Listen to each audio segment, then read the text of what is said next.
Because if you could somehow access their abilities, and it's a big ask for some kids, and a range of kids you're getting now, it's enormous. But if you could, then you'd have expert power. So that's sort of in the grey area. What about legitimate power? You know, do what you're told, be quiet, that sort of stuff. Was that going to work? No, but that's the one that gets frequently used. I've told you to be quiet. Will you shut up? That sort of stuff. In some secondaries, primaries wouldn't do that, they're too nice. But secondaries might. And what about coercive power? Is that going to do it? Maybe. Yeah, maybe. It depends on the others. That's the amusing part. Let's try this. What about coercive if they think you hate them? In other words, coercive when they don't like you and you don't like them and they know it. Is that going to work? Probably not. And yet when you look at what happens in schools, especially secondary schools, it's hard to figure. And suable, probably, I think. We'll know soon because someone's going to do it, you know, and someone is bound to try it just to see if it's possible. Because if we know now, and the more I do this, the more suable you get. Think of it that way. You could say, I never heard of this stuff. But now, it's going to be really hard. So I'm making your life more difficult. I love that bit, by the way. So in summary, there are 5 kinds of powers. Teachers don't always use the right ones, especially with challenging children, especially. And they may not even use the right ones with good children. That's more complicated. One day a parent of an A child is going to sue the teacher for rewarding that child, because they will know about Kohlberg's level of moral development, and they will say, every time you reward my child for being socially acceptable, you are externalising something which is internal. She believes it's the right thing to do, but you're now giving a reward for it, so she will see it as less valuable intrinsically, and you're now making her less responsible than she was when she came into your classroom. What are you doing? It's a good thing they don't read Kohlberg. But anyhow, it's just that these powers are really interesting to think about, and they don't match with practice. That's the key issue. Yeah, someone had a question over here. Yeah.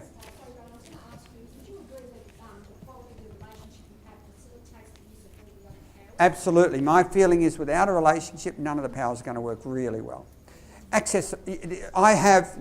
Without a relationship, teaching physics at Kew High, when it was a good school, I don't know if it still is, because it depends where it draws from. That's what they say. But when they just wanted the information and the skills, they didn't even care about a relationship particularly much, as long as it wasn't horrible.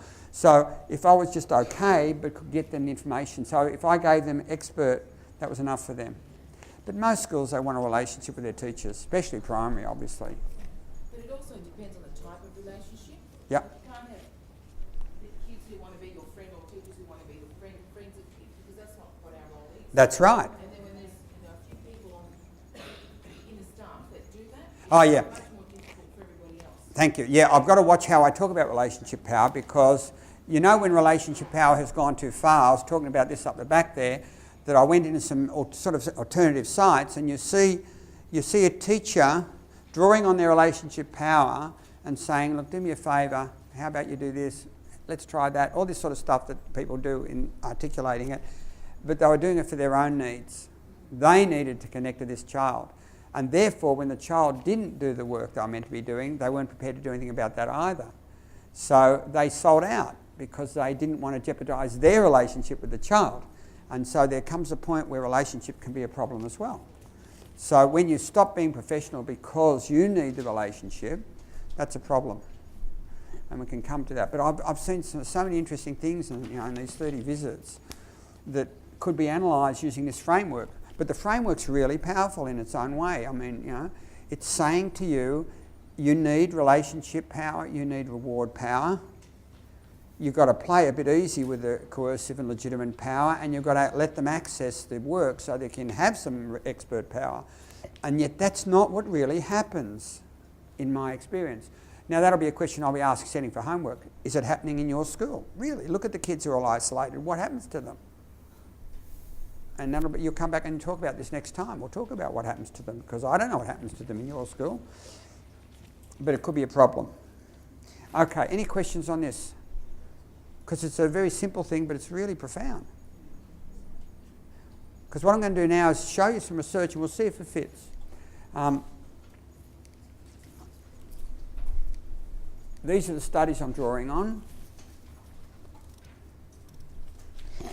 And I'm going to, as I go through, you'll see as we go through where all my principles, if you like, come from. And by next time, it'll be fantastic because I now can do something I couldn't do last time. When I did this the first time with the first batch, I had to say to people, look, I don't know if this is really going to work. I don't know what it looks like necessarily in practice in maths. So, but now I do. I've got photos of schools that have set this up, the sort of things I'll be talking about. And I know from interviewing the kids the impact it's had. Well, I didn't interview, I had a master's person interview kids. But it's obvious. Okay, so this is what I'm interested in. I'm interested in responsibility based on rights. This is the bottom line. Very, very important, simple little minor thing compared to rules, but so profound again. If I have rules, they come from legitimate power. Think about this for a minute. A school that has rules, even if the class generates those rules, they belong to the class and the teacher, and they're an imposition on individuals. So are rights, by the way, but at least you've got more justification for imposing rights if you have to. If you have rights and you can get a commitment to rights, then you cease being an agent of the administration and you become an agent of their friends every time you deal with this behaviour. You protect the rights of their friends. It gives you enormous power, referent power, especially in discussion, let alone in classrooms.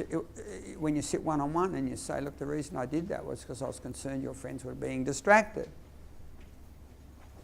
And if you can, one-on-one, when you've got a kid in his adulthood, even if he's 3, he's got nowhere to go with this because if he believes this. Now, some kids will not believe this. Some groups do not believe this.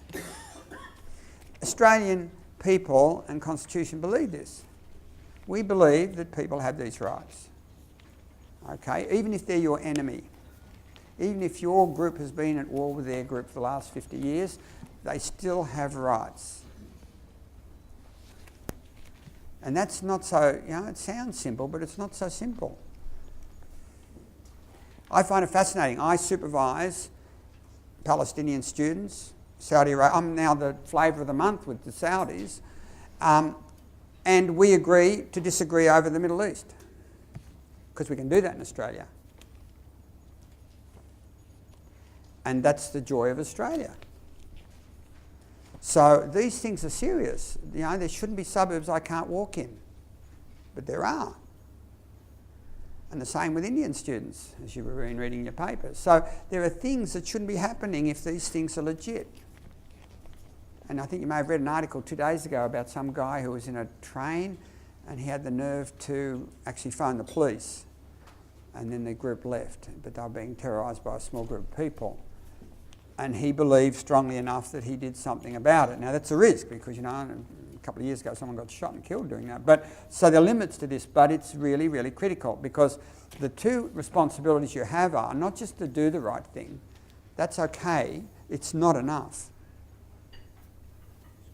But technically, you've got to encourage others to do the right thing as well. If you really believe these rights apply, if you really believe it, it's not just you who should police the rights, not you who should ensure that people's rights are respected. Everybody should.